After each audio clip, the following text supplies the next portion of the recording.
Every city needs services, whether it's police, fire, medical, garbage, or simply electricity. In Cities Skylines 2, services are more in-depth, more advanced, and more customizable than ever before. Successful city building in Cities Skylines 2 is all about people. Anticipating their needs and desires, ensuring they feel safe, and actually keeping them safe. Understanding what annoys and delights them, and doing what it takes to give them healthy, happy lives from beginning to end. How? City Services. You'll build clinics and hospitals to deliver healthcare, plus the ambulance service people need in life or death situations. Oh, yeah, sometimes it will be a death situation. So you'll add death care services that transport people to the city's crematoriums and cemeteries. This is something that's immediately obvious if you've watched any Cities Skylines 2 gameplay, but something that I actually enjoy about the different service buildings, and especially death care, is how much more detailed they are, and just how much larger they tend to be. Now, we've talked about the sense of scale in Cities Skylines 2 versus Cities Skylines 1 plenty of times already, so we're probably not gonna repeat that narrative too much, but in this case, I more so mean in the sense that the scale feels a little bit more right, a little bit more realistic and more justified.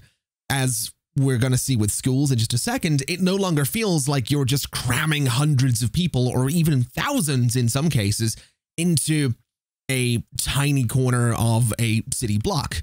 The buildings now feel like they take up the appropriate amount of space, hospitals and cemeteries and even crematoriums included. You'll set up schools for kids of all ages, plus colleges and universities. After all, education fosters social advancement. Life still might take a turn for the worse for some people. When it does, you'll want the safety net of a welfare office. Similar to Cities Skylines 1, education covers everything from elementary to high school to college and university, with the distribution ranging from uneducated to poorly educated, educated, well-educated, and then highly educated. Again, all similar to Cities Skylines 1. The difference, as was mentioned, is the addition of a welfare office. Now, this is something that'll be talked about a little bit more during the developer insights portion of the video a little bit later on, but the purpose of the welfare office, as written in the description seen on the progression tree available at Milestone 3, is that it provides financial support for low-income citizens, which increases their well-being and lowers the likelihood of crime. Basically, it is there to help the less fortunate get back on their feet. One thing that improves everyone's well-being, no matter what's going on in life, is time outdoors. You'll create parks, plazas, attractions, and landmarks that make people living nearby happier and healthier. Also similar to Cities Skylines 1, your Sims are going to want parks. They're going to want plazas. They're going to want outdoor spaces. And from what I've seen so far in my time with Cities Skylines 2, the main mechanical perk of parks is that they will add to the outdoor recreation stat of an area. Each park also has its own maintenance requirement, which can be kept up by a park maintenance depot, which of course can be upgraded with extra garages and supply storage. Well-maintained parks are more efficient and provide more benefits to your Sims, and from my experience so far, there is a much wider range of park sizes and styles in base game Cities Skylines 2 when compared to how things were when Cities Skylines 1 launched. That said, honestly, I'm not sure it's ever going to be enough. And I don't mean that in a bad way. I just mean that we all like parks. We all like our custom parks. We like the stuff that we saw in the Park Life DLC. So even though Cities Skylines 2 has got a nice variety of parks in different shapes and sizes, I imagine a lot of us are going to be doing what I did with my cemetery during my gameplay video, which is using it as a base and then using paths and trees and bushes to make it look larger and more detailed and more unique. As in real life, safety first is a good mantra in Cities Skylines 2. So you'll want various fire and rescue services. Just adding a firehouse reduces the likelihood of a blaze in the neighborhood. Same with police stations. Build them and send patrols out onto the streets to cut crime.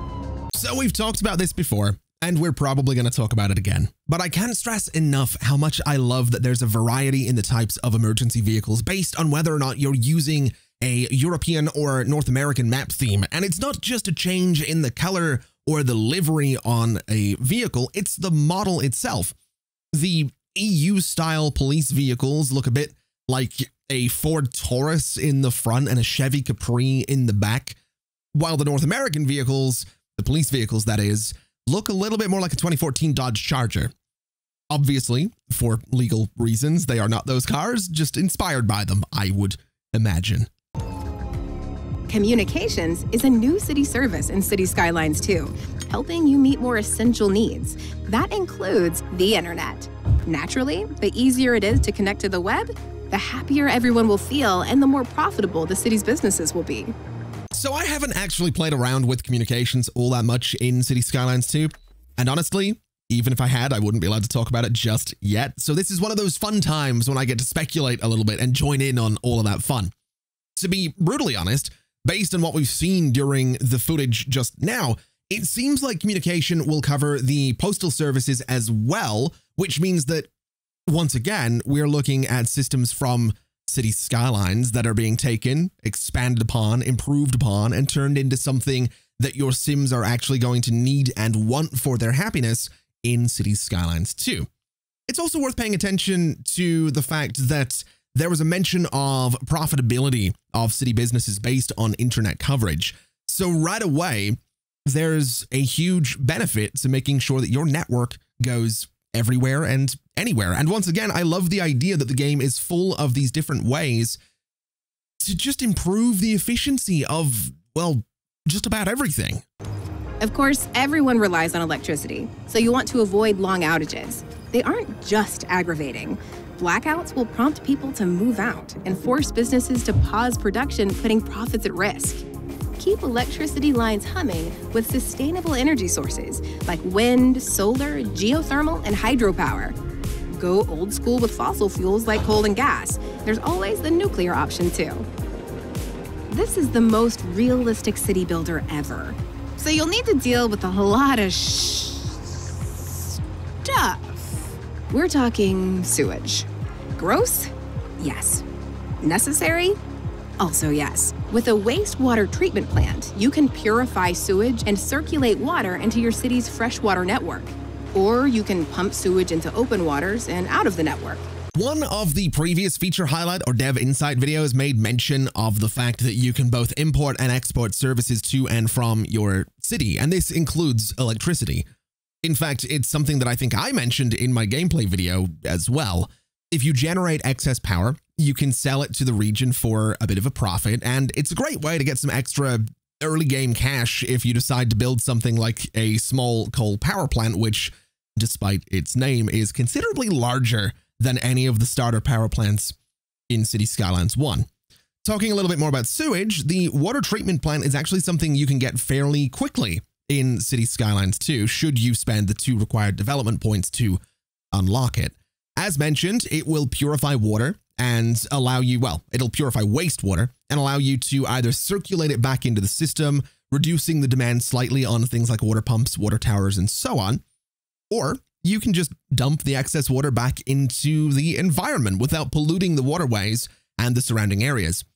In my opinion, this is definitely something that might be worth unlocking early on almost every single time, unless you're wanting to deal with a whole lot of Don't forget to stay on top of garbage. Garbage processing centers, landfills, and an incineration plant will stop it piling up. But don't take shortcuts.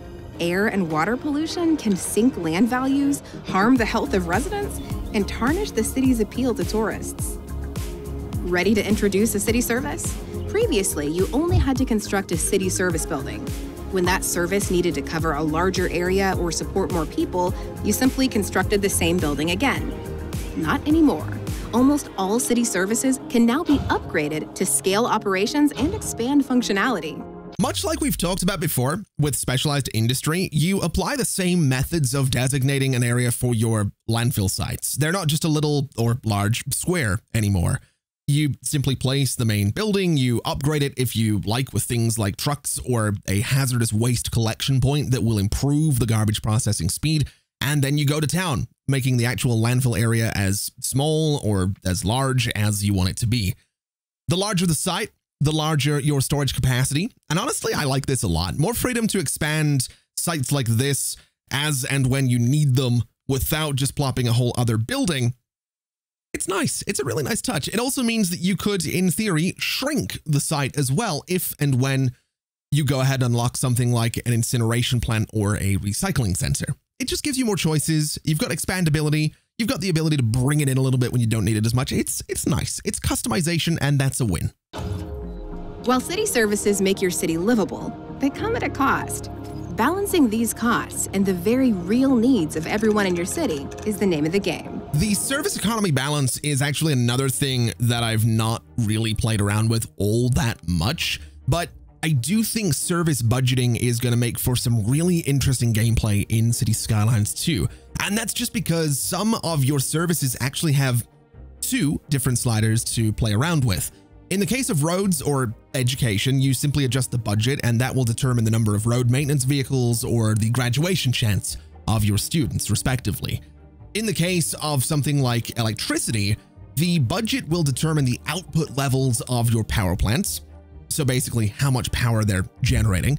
Whereas the second slider, which is the service fee, is going to impact the overall electricity consumption rate of your city and the happiness of your citizens, and thus the ability of companies to do business. Basically, the higher the service fee, the higher the cost of living, but the more it will offset the cost of producing the electricity in the first place.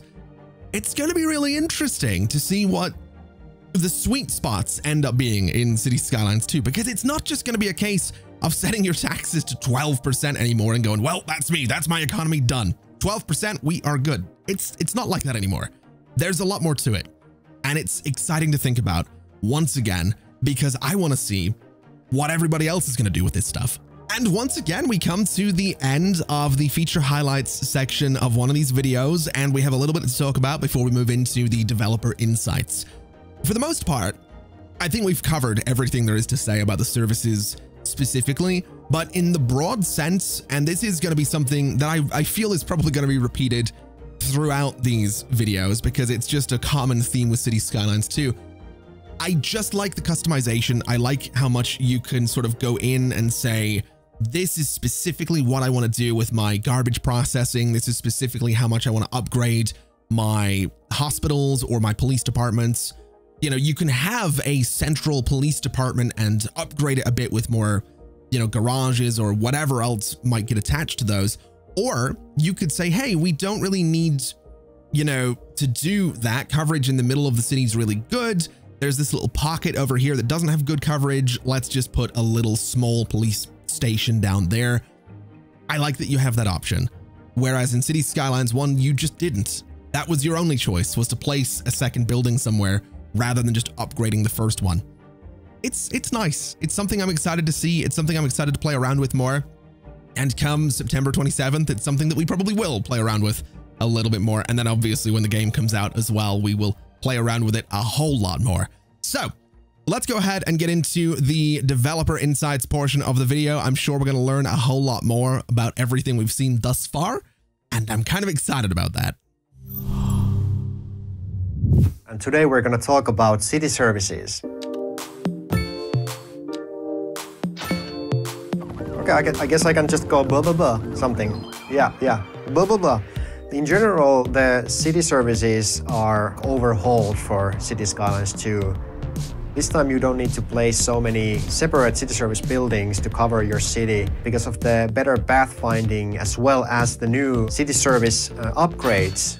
All city services in the game include upgrades. These are operational extensions and sub-buildings.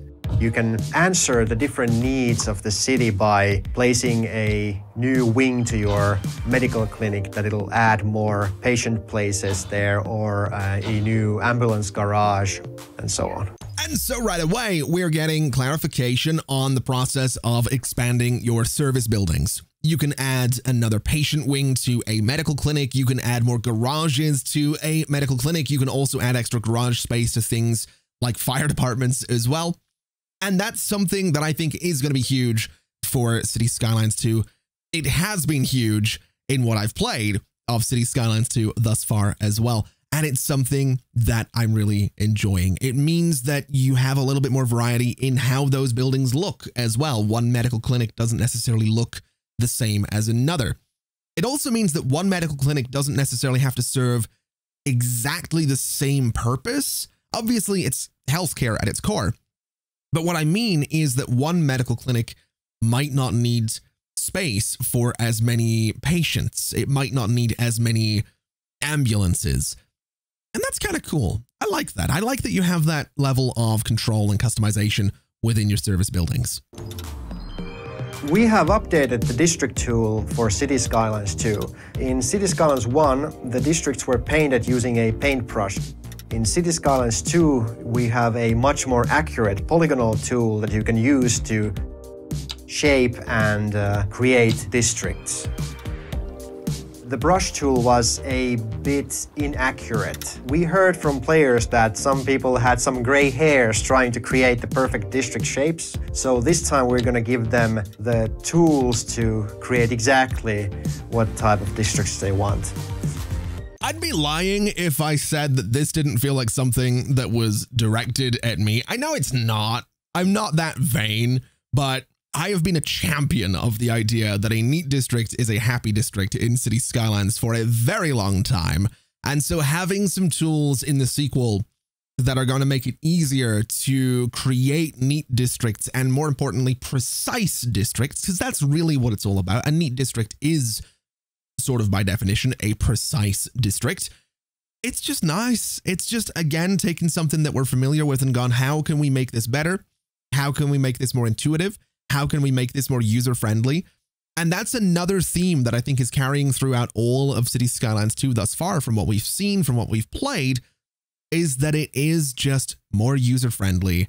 It has more depth to it, but that depth isn't translating to confusion. It's working. Everything just works kind of how you would expect it to. And there is definitely moments where I go back to City Skylines 1 and I just have a moment of like, wow, how have we dealt without these things for so long? Not to say that the first game is bad by any means.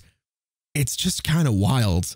One of my favorite district policies is the gated community policy, where you can dictate that who actually is allowed to move through a district. And if you want to keep the district like calm from the heavy traffic, then you can use that policy to control the area.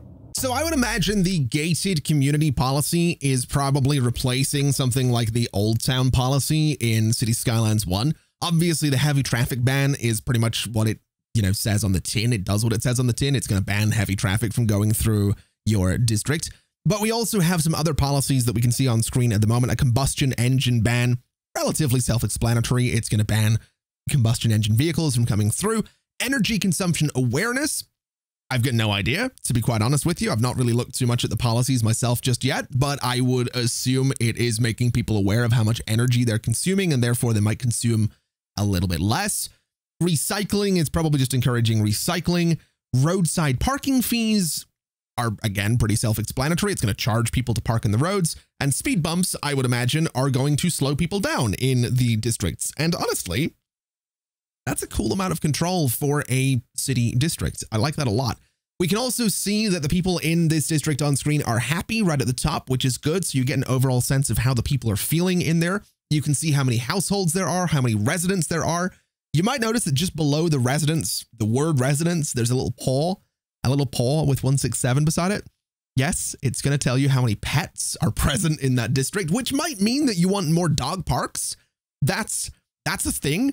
I don't actually know if mechanically there's a correlation there, but I know that City Skylines 2 does in fact have dog parks. So, 167 dogs, you might want a couple of dog parks.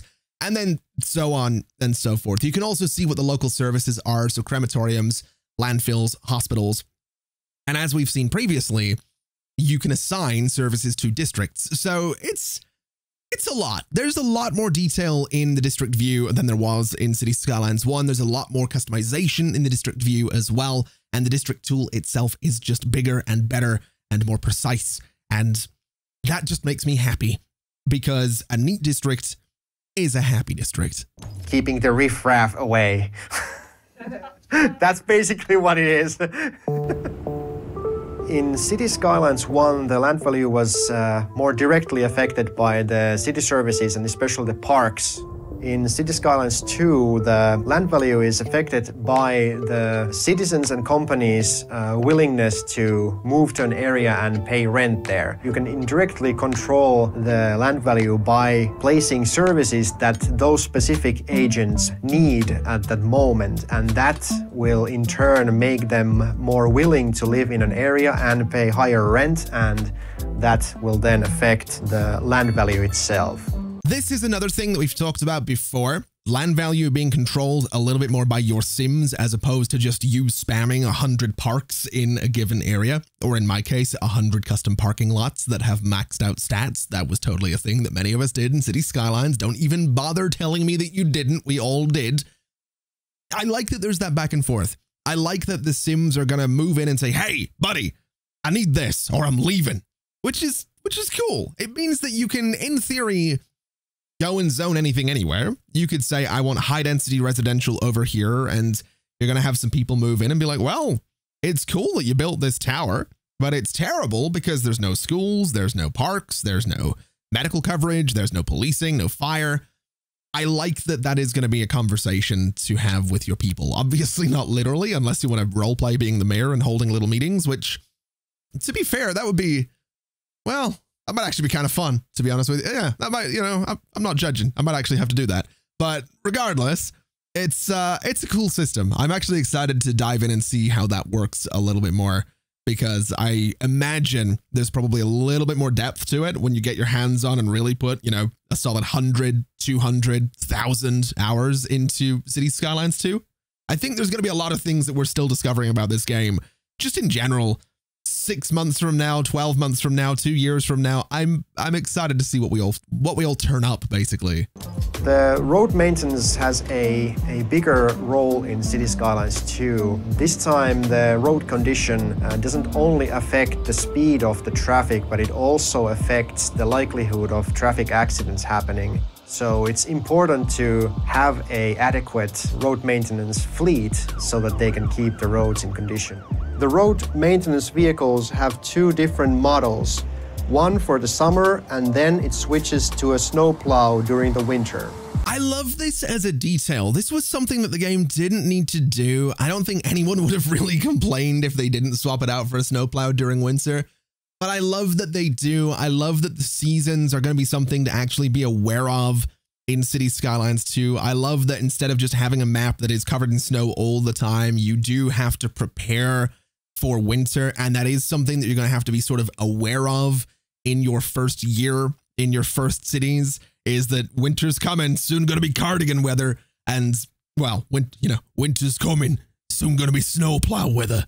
But, you know, I I like that. I keep saying there's a lot of stuff I like about City Skylines 2, man. I'm really excited about it. I don't know if you can tell, but it's the details. It's stuff like this. It's the little things that there's a lot of little things in City Skylines 2 that I think if they weren't there, if you took like a handful of them away and they were never announced and you didn't know about it, I think a lot of those little things you wouldn't think of, right? You wouldn't miss them because you wouldn't think of it. But this game is doing things. This is going to be a stupid comparison, but I'm going to make a comparison to Baldur's Gate 3. Because when I've been playing Baldur's Gate 3, there are things you can do in that game that when you do them, they blow your mind. But then you think about it and it's like, well, of course I can do that. That just makes sense. It's cause and effect. Right? It's, if you do this, this will happen. And it's like, that just makes sense. But the game actually lets you do it. And that's kind of the big thing, is that the game lets you do the thing. In City Skylines 2, it's not quite the same level of simulation. It's not a open world, you know, really in-depth RPG, but it's still one of those things where it's like, of course the road maintenance vehicles swap out to snowplows during winter. That makes sense. But if they didn't, you probably wouldn't think twice about it, right? But now that the game's done it, you're like, well, duh. So that's what I like about the detail. That's my point. And hopefully that makes sense.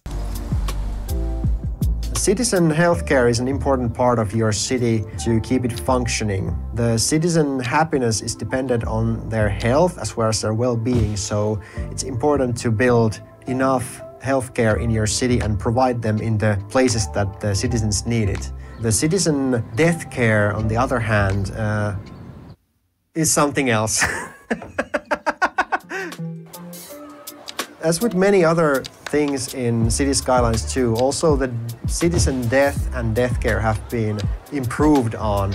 We no longer have the classic death waves that we had in City Skylines 1. Unless there is an actual house collapsing, the hearses don't clog your streets. But if there is a disaster, then you can absolutely expect that there's going to be a lot of buzzing in the streets. I really appreciate that they're acknowledging things about City Skylines 1 that did sort of frustrate people. I like that they're not shying away from the shortcomings of a game that admittedly, you know, came out almost 9 years ago, right? I don't think anyone's going to criticize City Skylines 1 for being a product of its time, for not having a simulation that's as deep as something coming out 9 years later.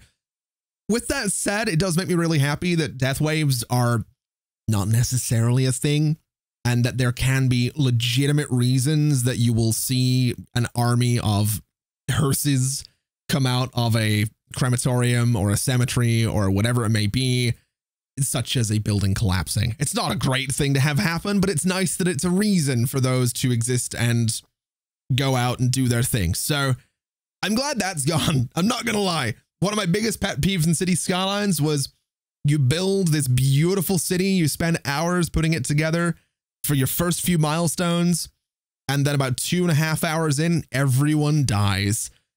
I'm assuming that's not a thing in City Skylines 2 anymore. And honestly, being completely honest with you, in my experience, it hasn't been. So death waves might just be a thing of the past.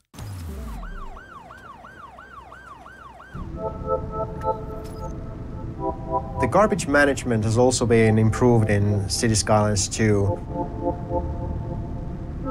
We have now introduced a recycling option for the garbage, which then produces some materials that can be used in the industrial buildings in your city.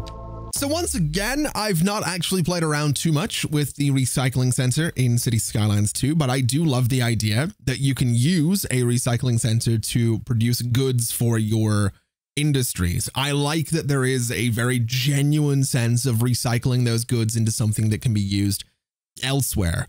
I like that it's sort of similar to the idea of, hey, you've got, you know, excess water, put it back into the system or put it back out into the environment. In this case, it's, hey, you've got a bunch of garbage, recycle it and use some of that to go and benefit your industries. Once again, it's just a way to potentially improve the efficiency of buildings that are around your recycling center or just your industrial buildings in general. And I think that's good. I think that's another way that you can sort of, again, micromanage and control the various perks and privileges that your people are going to have based on where you zone them and what you put near them. And it's another way that you can control just how good or bad, if you want to go that way, your industrial zoning is going to be. Which, as we discussed in a previous episode, you can also improve your industrial zoning by putting specialized industry nearby. So you do that along with a recycling center. You really could be setting up your industrial zones for success with the right combination of city services and specialized industry. And that's kind of exciting. We've also added a new feature to the landfill where you can actually create the area for your landfill yourself. And if your city is a small one, you need a smaller space, but if your city grows, you can then expand. As with many other systems, we have also improved education. The game features elementary school, high school, college, university, medical university, and technical university. We've also added a new level of education, and these education levels match the different demands for workplaces in your city. So part of what we just saw was actually a really good demonstration of how the landfill zones work. Again, it's quite similar to farms before it and all the specialized industry. You just click and drag the area and it creates this giant landfill, which it can be pretty big. It can go up to a pretty substantial size, and that definitely makes for an interesting zoom out is what I'll say. It definitely makes it interesting when you zoom out and you just see this massive amount of garbage. But as I said earlier, the larger the landfill site, the more the capacity for garbage happens to be. So as your city grows, you don't need to place a landfill here, a landfill there. You can just have the one landfill site and then just expand the size of the actual physical landfill itself.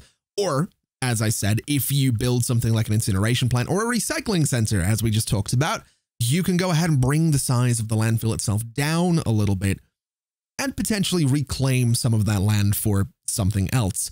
Admittedly, it's former landfill site land, so you might not want to put houses there, but you could do a little bit of industry in that particular area, which is probably for the best. We also touched upon education just a little bit. We also got a demonstration of upgrading the different colleges and universities and all the things that come along with that. Once again, it is a system that I think is going to be crucial to Cities Skylines 2 going forward. I think it is one of the best features of Cities Skylines 2, just the fact that you can upgrade these buildings and you don't need to just duplicate the same building over and over again to different parts of the city. It's really nice, and it does have an impact on a lot of the aspects of how you're going to build your city, because now you can just have bus lines that feed people into these different services. You can have trains, you can have metros, trams, all that good stuff, just picking people up and saying, let's get you to college, let's get you to elementary school, let's get you to wherever you need to go. Obviously, you need a spread. Obviously, there's a limit to the coverage that one building can provide. But I think with what they've said about pathfinding and with how things work in general, I think it's fair enough to say that you can probably get away with a little bit less in terms of the actual number of individual buildings. Fire and rescue has been also improved. The fire department handles building fires as well as the potential vehicle fire. They will also search and rescue people from collapsed buildings. The game also features postal services and internet services. The citizens want to send mail to their loved ones or maybe an angry letter to the editor, and this improves their well-being. The city also can have internet service, which will also improve the quality of life for the citizens, and it will also affect positively the profit margins of the companies. Watching the households, you can see the effect of the mail service availability and the internet service availability. So once again, obviously, this is something we touched upon a little bit earlier in the video, but we now get a good breakdown of what exactly things like the postal services and the internet services do for your people. In this case, it is going to be their happiness that gets impacted. So you can get a +7 for reliable mail services. You can get a +1 for a reliable internet service. And I would imagine that'll fluctuate based on whether or not those things are actually reliable or stable or whatever else it might be. Again, this is just a way to further make your businesses and your cities that bit more efficient. It's a way to potentially get a little bit more money from your businesses, and it's a way to encourage people to stay in your city as opposed to leaving because they're miserable, they're unhappy, whatever else it might be. So again, internet coverage and postal coverage are going to be things that are probably a little bit more essential to your cities in Cities Skylines 2, as opposed to what they would have been in Cities Skylines 1. Obviously, first game didn't do internet, but postal coverage in the first game, much like a few other things, it felt like a little bit of an afterthought. It doesn't in Cities Skylines 2. If your city doesn't have the different emergency services yet, the outside connections will provide your city with the various services. They send out police cars, ambulances, and so on. The only downside is that it will cost you slightly more compared to if you had the service in your own city. Now, we've already talked about being able to export and import things like electricity from the region. We haven't talked so much about services coming in from the region. I think I did talk a little bit about how taxis are sort of a thing in the region and they sort of exist even if you don't build a taxi depot. being able to have things like policing and fire and medical coming in from the region, it's a nice touch. It's something I don't personally think I'm going to use all too much. And I don't necessarily know how flexible it is. I haven't played around with it all that much. So I don't know if it's the kind of system where, for example, let's say you do have policing in your city, but it's not enough. Is your city then going to bring cop cars in from the region? I haven't really paid enough attention yet to know if that's a thing. If it is, that is kind of cool. It's nice that you have that option to not have your city completely fall apart because you haven't upgraded your police coverage recently. It's also just nice that it's not necessarily going to be something you have to worry about right away. Something I always noticed with Cities Skylines 1 is if you forget to build a firehouse within a certain amount of time, you're pretty much guaranteed that a few buildings are going to burn down. So I wonder with Cities Skylines 2, if you don't build a firehouse within a reasonable amount of time, are things going to catch fire, but you're going to have trucks coming in from the region? If so, that's pretty cool. If not, then the same lesson is present in Cities Skylines 2, which is you're going to need fire coverage and you're going to need it sooner than later.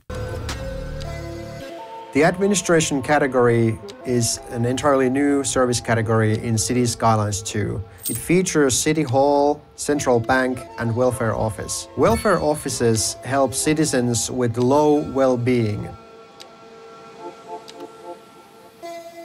City Hall and Central Bank provide the city with various citywide bonuses.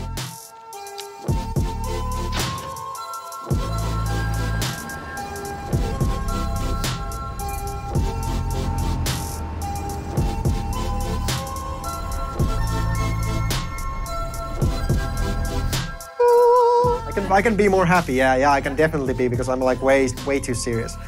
Next week we're going to have electricity and water, and that was that. Administration being its own category in Cities Skylines 2 is kind of exciting and definitely interesting. Again, it's something that was sort of present in SimCity 2013. You could build your city hall, you could get the various wings to upgrade it and unlock different things. And I don't necessarily know if that's exactly what's going on with Cities Skylines 2, but you do get some perks from your city hall, as was mentioned. And if we go back and take a look, which you can do if you want, the city hall gives, by default, by the looks of it, a -1% loan interest rate citywide and a -2% import cost citywide. So placing a city hall basically means that you can take a loan and pay back less than you otherwise would. And also that anything you do import, so if you were to import something like your policing or your medical or your fire coverage, well, in that case, you are paying a little tiny bit less than you otherwise would be. So again, everything has its place, everything has a purpose, and that's something that I really appreciate. And that's something that's kind of been an overarching theme, I think, so far. I keep using terms like overarching themes and all that weird stuff. And I you know, it's maybe a little bit annoying because it's a little bit repetitive at times, but it is something I'm noticing with this game, is that no stone has been left unturned. No feature has kind of been left by the wayside to just sort of sit there and be an optional little thing that you might want to dabble in whenever you just feel like it. It's less about that and more about how can this thing become an essential commodity to your city? How do we take this thing and make it something that your Sims are going to want, that you are going to want in your city? And so far, just about everything has seemed to work that way, even right down to something as basic as a city hall that in Cities Skylines 1 was essentially just for aesthetic purposes. I mean, it did have a benefit of being essentially like a park or a tourist trap, but beyond that, it just existed to look good. Whereas in Cities Skylines 2, much like a lot of other things, it exists for a purpose. And I like that. I appreciate that. I think that's a really cool way to look at all of the unique and different buildings in Cities Skylines 2. And I'm sure, or at least I hope, you will agree. Either way, let me know in the comments below what you think. Let me know what you're most excited about when it comes to city services in Cities Skylines 2. Is it the expandability of the landfill site? Is it the fact that you can upgrade individual medical clinics and police stations and firehouses? Let me know in the comments below what you're looking forward to and what you might have in terms of questions. Again, we'll hop down in there. We'll have a discussion. I'll answer whatever I can, and we'll get a little conversation going. With that said, thank you so much for watching, everybody. It has been an absolute pleasure as always. And as always, I'll see you next time. Bye-bye.